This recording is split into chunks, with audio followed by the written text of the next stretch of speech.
ديزاين 10 دبليو 40 اللي عامل قلق في السوق اليومين دول. تعال نتكلم عن مواصفاته وايه الظروف الخاصه اللي تستخدمه فيها. سعره المتحور ده في ناس بتبيعه ب 150 جنيه وناس بتبيعه ب 180 جنيه وناس بتبيعه ب 420 جنيه. ايه القصه يا سويس؟ مناسب جدا ل 90% من الموتوسيكلات في السوق المصري اللي بتستخدم لزوجه 10 دبليو 40.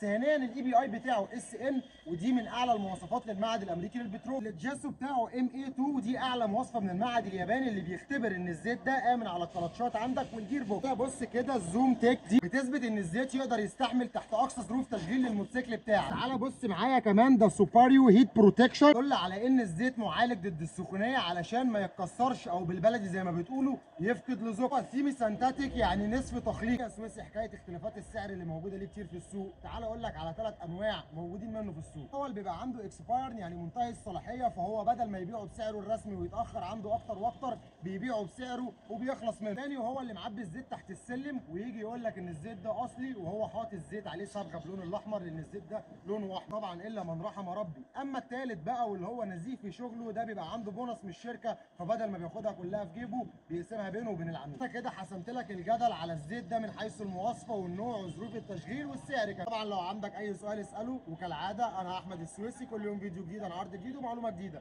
فعشان يوصل لك كل جديد اعمل لنا متابعه. سلام.